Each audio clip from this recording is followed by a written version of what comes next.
कहानी की शुरुआत होती है मैलरी नाम की एक लड़की से, जो कि एक पेंटिंग बना रही होती है। मैलरी प्रेग्नेंट है और कुछ ही दिन बाद उसका बच्चा पैदा होने वाला है। तभी उसकी बहन जेसिका आती है और मैलरी से कहती है कि तुमने टीवी पर न्यूज देखा है, न्यूज में कुछ अजीब सी खबरें दिखाई जा रही हैं। मैलरी जब न्यूज देखती है तो उसे पता चलता है कि रशिया में एक ऐसी बीमारी फैल गई है जिसमें इंसान अपने दिमाग पर कंट्रोल खो देता है और यह बीमारी उस इन्फेक्टेड इंसान को खुद की जान लेने पर मजबूर कर देती है। रिपोर्टर बताता है कि अब तक पूरी तरह से किसी को भी पता नहीं है कि यह एक बीमारी है या फिर कोई वायरस। बस अचानक किसी चीज को देखकर लोग अपने आप पे कंट्रोल खोकर बेरहमी से अपनी जान ले लेते हैं। न्यूज में बताया जाता है कि यह बीमारी लाखों लोगों में फैल गई है और अब यह बीमारी रशिया से दूसरी कंट्रीज में भी फैल रही है।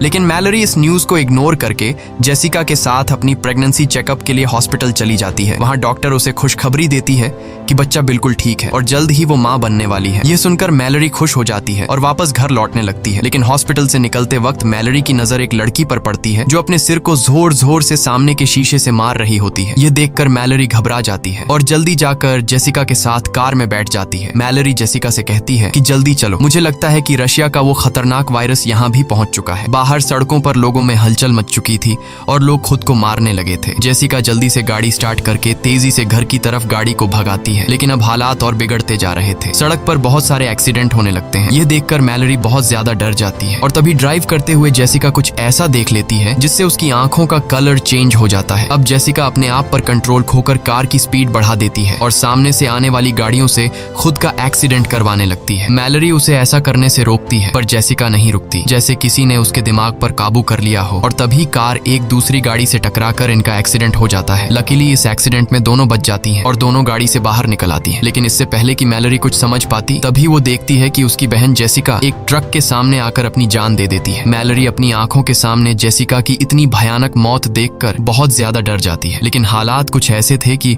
उसे अपनी बहन की डेड बॉडी के पास जाने का टाइम भी नहीं मिलता। वो देखती है कि चारों तरफ लोगों में भगदड़ मची हुई है और मैलरी भी उन्हीं लोगों में शामिल होकर आगे की तरफ दौड़ने लगती है। लेकिन पीछे से उसे कोई धक्का देकर नीचे गिरा देता है। तभी एक औरत उसकी मदद करने आती है, लेकिन इससे पहले कि वो मैलरी को उठा पाती, तभी उसे भी सामने कोई चीज दिखाई देती है और वो औरत भी जेसिका की तरह एक जलती हुई कार में बैठकर अपनी जान दे देती है। इसी बीच टॉम नाम का एक बंदा आता है। वो मैलरी को उठाकर पास के घर के अंदर ले आता है। इस घर में पहले से कुछ लोग मौजूद होते हैं और ये लोग भी अचानक से ये सब देखकर बहुत ज्यादा डरे हुए होते हैं। घर के अंदर मौजूद सभी लोग एक दूसरे से पूछते हैं कि आखिर क्या हो रहा है, पर किसी को कुछ पता नहीं होता। इसलिए ये लोग टीवी ऑन करते हैं। न्यूज में बताया जाता है कि बाहर कुछ ऐसी चीज मौजूद है जिसे देखते ही लोग पागल हो जाते हैं और खुद को मारने पर उतर आते हैं। रिपोर्टर बताता है कि यह वायरस पूरी दुनिया में फैल चुका है, इसलिए जो कोई भी इस वायरस से इन्फेक्टेड नहीं हुआ है उसे चाहिए कि वो अपने घर की सारी खिड़की दरवाजे बंद रखे और घर से बाहर निकलने की गलती बिल्कुल न करे। ये लोग जल्दी से घर की सभी खिड़कियां बंद कर देते हैं और साथ ही साथ खिड़कियों के शीशे भी पेपर से ढक देते हैं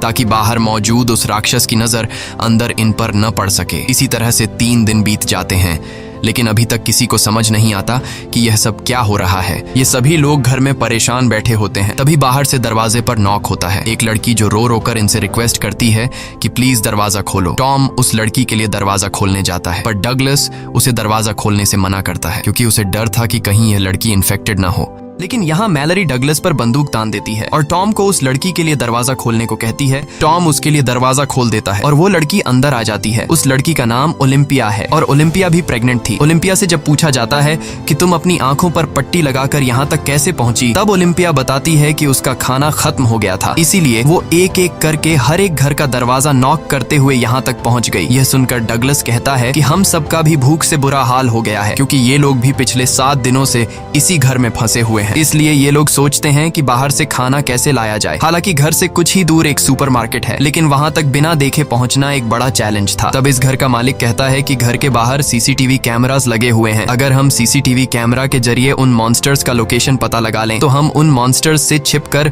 सुपरमार्केट तक पहुंच सकते हैं। और घर का मालिक कहता है कि मुझे नहीं लगता कि इस मॉन्स्टर को स्क्रीन पर भी देखने से इंसान इन्फेक्टेड हो सकता है, लेकिन बाकी सब इसे ऐसा करने से मना कर देते हैं। तब घर का मालिक कहता है कि अगर हमने यह कदम नहीं उठाया तो हम सब भूख से मर जाएंगे। ये सुनकर बाकी लोगों को भी उसकी बात सही लगती है। सब लोग इसे चेयर के साथ रस्सी से बांध लेते हैं ताकि अगर वो इन्फेक्टेड भी हो जाए तो यह खुद को न मार सके, क्योंकि उस मॉन्स्टर को जो भी देख लेता वह खुद को मारने पर उतर आता। इसके बाद बाकी लोग इसे यहीं पर छोड़कर दूसरे रूम में चले जाते हैं और यह बंदा स्क्रीन की तरफ देखने लगता है। कुछ देर बाद स्क्रीन पर हमें एक हवा का झोंका नजर आता है और हम देखते हैं कि उसके चेहरे के एक्सप्रेशंस बदलने लगते हैं। देखते ही देखते उसकी आंखों का कलर चेंज हो जाता है। कुछ देर बाद उस रूम से तेज चिल्लाने की आवाजें आने लगती हैं। यह सुनकर बाकी लोग भी उसके पास दौड़ कर आते हैं, लेकिन उनके पहुंचने से पहले ही घर का मालिक अपना सिर सामने के टेबल पर पटक कर खुद को मार देता है। यह सब देखकर वो लोग बहुत ज्यादा डर जाते हैं और उन्हें एक बात समझ आ जाती है कि इस मॉन्स्टर को चाहे स्क्रीन पर देख लो या फिर आंखों के सामने, ये आपको मारकर ही रहेगा। उसके बाद ये लोग मॉनिटर स्क्रीन को तोड़ देते हैं ताकि गलती से भी इन लोगों की नजर उस मॉन्स्टर पर न पड़ सके। इस तरह से एक दिन और गुजर जाता है और अब उनका भूख से बुरा हाल हो चुका था, इसलिए ये लोग सुपरमार्केट तक जाने का एक दूसरा प्लान बनाते हैं। टॉम कहता है कि हम जीपीएस का यूज करके कार के जरिए उस मार्केट तक पहुंचेंगे, जिसके बाद ये लोग कार के शीशे पेंट से ढक देते हैं ताकि ये लोग न ही बार का नजारा देख सकें और न ही बाहर से कोई उन्हें अंदर देख सके। जिसके बाद 5 लोग जीपीएस की मदद से गाड़ी लेकर बाहर निकलते हैं और धीरे धीरे बिना आगे की सड़क नजर आए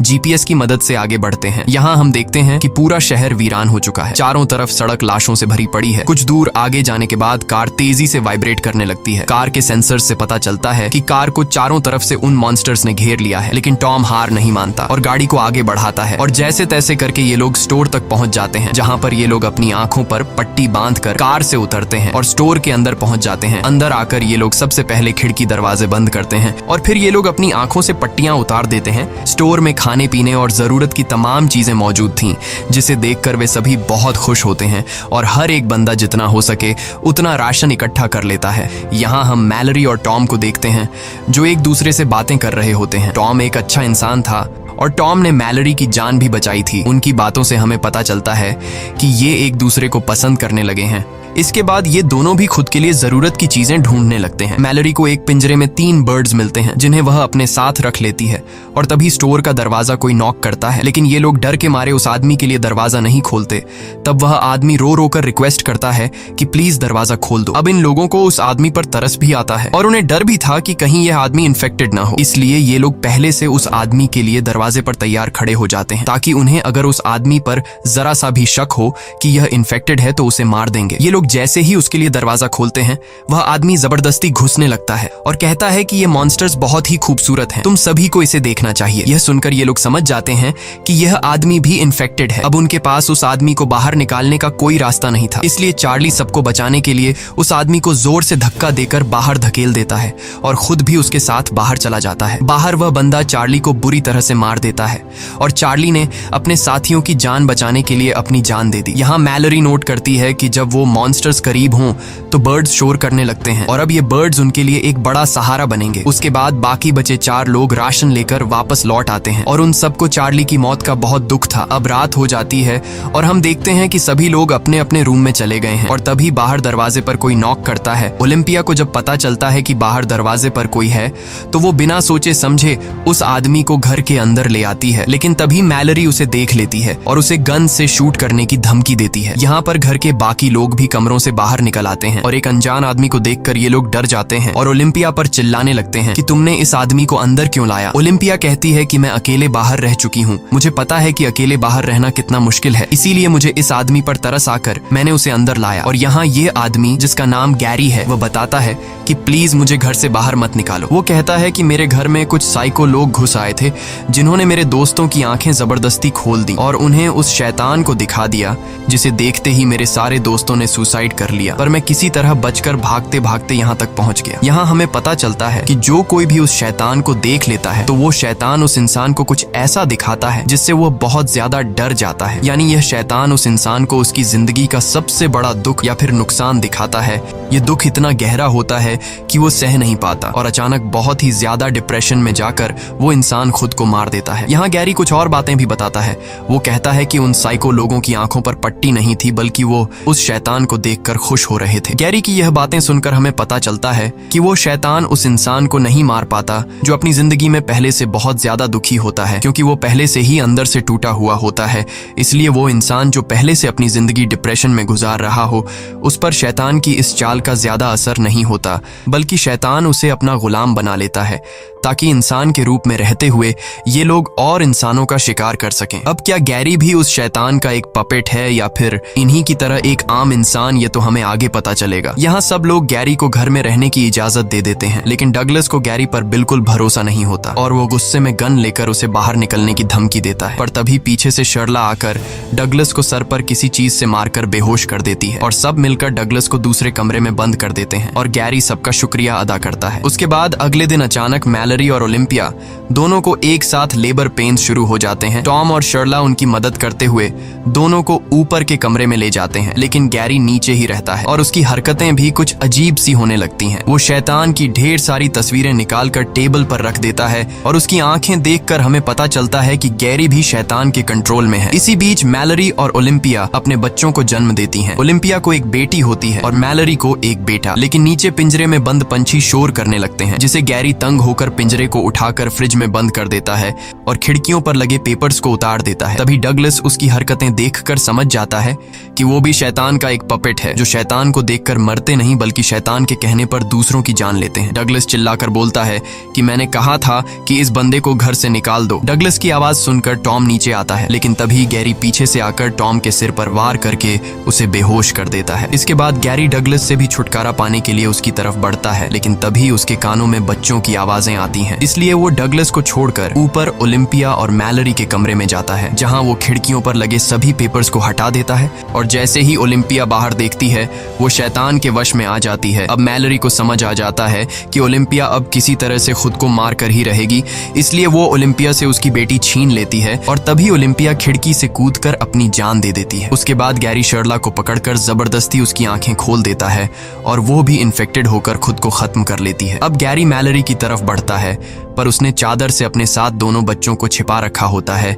इसलिए अभी तक वो ठीक रहती है। पर गैरी उसे चादर छीनकर बाहर देखने के लिए उकसाने लगता है, लेकिन तभी वहां डगलस बंदूक लेकर पहुंचता है और अपनी आंखें बंद करके गैरी को शूट करने की कोशिश करता है। पर गैरी को पता होता है कि डगलस को नजर नहीं आ रहा, इसलिए वो मौके का फायदा उठाते हुए दौड़कर डगलस को अपने साथ ऊपर के फ्लोर से नीचे ग्राउंड फ्लोर पर गिरा देता है। गैरी डगलस को सीजर से मार देता है, ये कहते हुए कि तुम उस शैतान की खूबसूरती को नहीं देख पाओगे। इसी बीच टॉम को होश आता है और किसी तरह शॉट गन उठाकर गैरी को मारकर खत्म कर देता है। उसके बाद टॉम ऊपर जाकर मैलरी और बच्चों को शांत करता है। अब सिर्फ टॉम, मैलरी और 2 बच्चे जिंदा बचे थे। इसके बाद 5 साल के बाद का सीन दिखाया जाता है, जहां मैलरी और टॉम अब रिलेशनशिप में हैं और बच्चे भी बड़े हो चुके हैं, लेकिन खतरा अभी तक टला नहीं। बाहर अभी भी शैतान के कंट्रोल में लोग घूम रहे थे और वो नॉर्मल इंसानों को पकड़कर मार डालते थे। ये लोग पिछले 5 सालों से इसी तरह से चुपचाप जिंदगी गुजार रहे हैं। मैलरी ने बच्चों को इस मुश्किल स्थिति में सरवाइव करने के सभी तरीके सिखा दिए थे। यहाँ आप लोगों को भी पता चल चुका होगा कि जो लड़का है वो मैलरी का अपना बेटा है, लेकिन ये लड़की मैलरी की बेटी नहीं, बल्कि ये लड़की ओलिम्पिया की बेटी है, जो मरने से पहले ओलिम्पिया ने मैलरी के हवाले कर दी थी। एक दिन रेडियो से आवाज आती है जिसमें रिक नाम का एक आदमी बताता है कि हम जहाँ पर हैं ये जगह पूरी तरह से सेफ है। यहाँ पर हमारी एक कॉलोनी है, इस कॉलोनी में खाने पीने और जरूरत की तमाम फैसिलिटीज मौजूद हैं। वो आदमी बताता है कि अगर तुम लोग यहाँ आना चाहते हो तो नदी के बहाव के साथ आओ। जब नदी का बहाव सबसे तेज होगा तो वहीं पास के जंगल के बीच हमारी कॉलोनी मिल जाएगी। वहाँ बहुत सारे बर्ड्स हैं जिनकी आवाज सुनकर तुम हमें ढूंढ सकते हो, और हाँ, नदी के बहाव के साथ यहाँ आने में तुम्हें 2 दिन लगेंगे। टॉम उस आदमी पर भरोसा करके वहाँ जाना चाहता था, पर मैलरी वहाँ जाने से मना करती है। वो कहती है शायद ऐसा भी हो सकता है कि वो इंसान इन्फेक्टेड हो जो हमें यहाँ से निकाल कर मार देना चाहता हो। रात को टॉम मैलरी को समझाता है कि अगर हमें जिंदा रहना है तो वहाँ जाना ही पड़ेगा। आखिर कब तक हम लोग यहाँ इस तरह से ब्लाइंड जिंदगी गुजारेंगे। अगले दिन जब ये लोग सामान लेने बाहर जाते हैं तभी कुछ साइको लोग उन पर हमला करने पहुंच जाते हैं। टॉम मैलरी और बच्चों को समझाता है कि यही वक्त है यहाँ से निकलने का। मैं उन लोगों को बातों में उलझाता हूँ, तुम लोग चुपके से पीछे के रास्ते से यहाँ से निकल जाना और नदी से होते हुए रेडियो पर बताई गई जगह पर पहुंच जाना। लेकिन मैलरी टॉम को इस तरह से अकेले नहीं छोड़ना चाहती थी। तब टॉम कहता है कि हमें जिंदा रहने के लिए किसी एक को तो अपनी जान देनी पड़ेगी। इसके बाद टॉम मैलरी और बच्चों को पीछे के रास्ते से निकाल देता है और खुद अपनी आंखों पर पट्टी बांधकर शॉटगन लेकर उन साइको लोगों के सामने आता है। वे लोग टॉम को पट्टी हटाने के लिए कहते हैं, लेकिन टॉम उन्हें बातों में उलझाने की कोशिश करता है ताकि मैलरी बच्चों को लेकर यहाँ से निकल सके, पर तभी वे लोग मैलरी को जाते हुए देख लेते हैं। अब इससे पहले कि वे लोग मैलरी को पकड़ने के लिए उसके पीछे जाते, तभी टॉम गोलियां चलाकर 2 लोगों को मार देता है। इस दौरान वो खुद भी घायल हो जाता है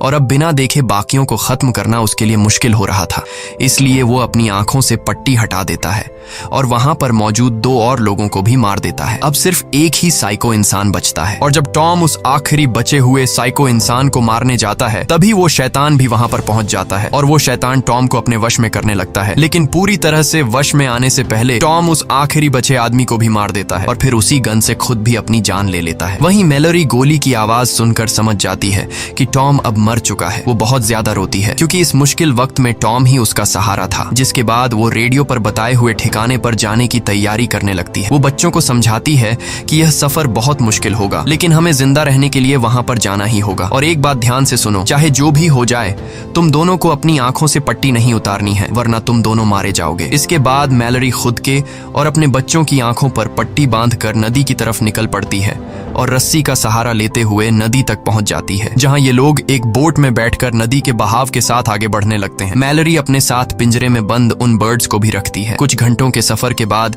मैलरी रेडियो के जरिए उस कॉलोनी में रहने वाले लोगों से कांटेक्ट करती है जहां वो जा रही है। लेकिन तभी पिंजरे में बंद परिंदे शोर करने लगते हैं और उसी वक्त एक डरावनी आवाज मैलरी को बार बार पुकारने लगती है, पर वो सब कुछ इग्नोर करके आगे बढ़ना जारी रखती है। कुछ ही दूर जाने के बाद वो आवाज उसके और करीब होने लगती है। अब हम देखते हैं कि एक आदमी मैलरी के काफी करीब आकर उससे कहता है कि तुम अपनी आंखों से पट्टी निकाल दो, तुम यहाँ पर सेफ हो और मेरे पास खाना भी है। लेकिन मैलरी बच्चों को चादर से छिपाकर गन से चारों तरफ शूट करने लगती है, जिससे वो आदमी समझ जाता है कि मैलरी अपनी आंखों से पट्टी नहीं हटाएगी। इसलिए वो आदमी बोट के पास आकर मैलरी पर हमला कर देता है और जबरदस्ती मैलरी की आंखों से पट्टी हटाने की कोशिश करता है। और यह आदमी भी गैरी की तरह मैलरी से कहता है कि तुम्हें अपनी आंखों से पट्टी हटाकर उस शैतान को देखना चाहिए, वो बहुत ज्यादा खूबसूरत है। लेकिन मैलरी खुद को बचाने के लिए एक हथियार से उस पर हमला कर देती है और उसे मारकर वहां से बच निकलती है। इस तरह से सफर करते हुए मैलरी और बच्चों को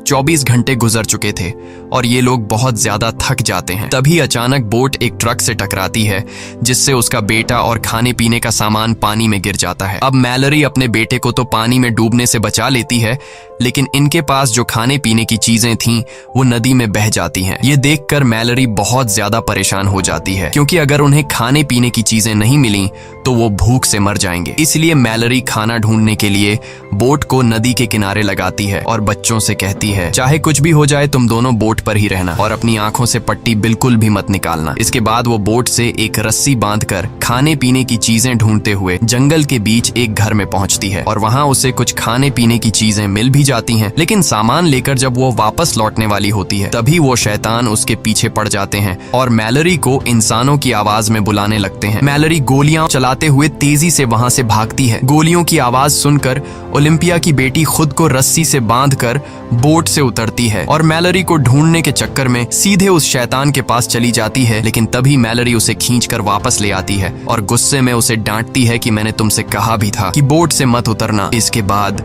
ये तीनों फिर से अपना सफर जारी रखते हैं और अब मैलरी और बच्चे 42 घंटे से लगातार सफर पर हैं। मैलरी बच्चों को समझाती है कि अब नदी में एक ढलान आने वाला है, जिससे पानी का बहाव बहुत तेज हो जाएगा, इसलिए बोट को मजबूती से पकड़ कर रखना। थोड़ी ही दूर आगे जाने के बाद नदी का बहाव तेज होने लगता है। ये लोग मजबूती से बोट को कसकर पकड़ लेते हैं, लेकिन यह रास्ता बहुत ही ज्यादा खतरनाक था। तभी अचानक उनकी बोट पलट जाती है और तीनों पानी में गिर जाते हैं और ये तीनों पानी में बहते रहते हैं। अब मैलरी अपने बेटे को तो पानी में पकड़ लेती है, लेकिन ओलिम्पिया की बेटी को जमीन मिल जाती है और वो मैलरी को पुकारने लगती है। लड़की की आवाज सुनकर मैलरी उसे भी ढूंढ लेती है। इस तरह से उन्होंने अपने सफर का सबसे मुश्किल रास्ता तय कर लिया था और अब उनकी मंजिल काफी करीब थी। ये लोग जंगल में आगे बढ़ते हैं और तभी उन्हें परिंदों की आवाज भी सुनाई देती है, जिस तरह से उन्हें रेडियो में कहा गया था। ये लोग परिंदों की आवाज का पीछा करते हुए उसी डायरेक्शन में जाते हैं, लेकिन तभी वो शैतान भी वहां पहुंच जाता है और उनका पीछा करने लगता है। वो शैतान उन्हें अपनी आंखों से पट्टी हटाने के लिए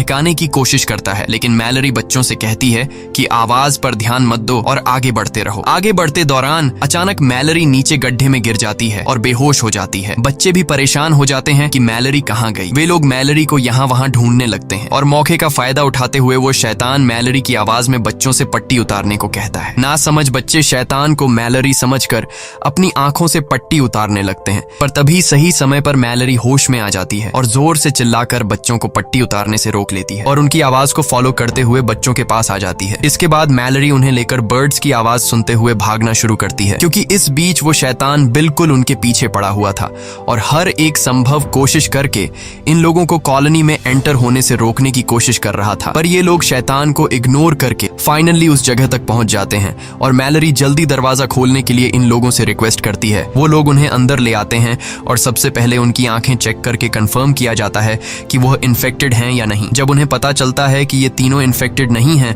तो वो लोग उन तीनों को कॉलोनी के अंदर ले आते हैं। मैलरी अपनी पट्टी हटाकर देखती है कि ये एक ब्लाइंड स्कूल है जहां ज्यादातर लोग देख नहीं सकते और इसलिए वो शैतान उनका कुछ नहीं बिगाड़ सकता। यहाँ मैलरी की मुलाकात रिक नाम के एक बंदे से होती है। ये असल में वही बंदा है जिसने रेडियो के जरिए मैलरी और टॉम को इस जगह का लोकेशन दिया था। यहाँ बहुत सारे बर्ड्स भी पाले जाते हैं ताकि खतरे की वार्निंग उन्हें मिलती रहे। मैलरी भी पिंजरे में बंद उन परिंदों को आजाद कर देती है। इसी के साथ ये कहानी खत्म हो जाती है। अगर आपको वीडियो अच्छी लगी हो तो हमारे चैनल को सब्सक्राइब और वीडियो को लाइक जरूर कीजिएगा। और अगर आपको इस मूवी का सेकंड पार्ट देखना है तो कमेंट में पार्ट 2 लिखें।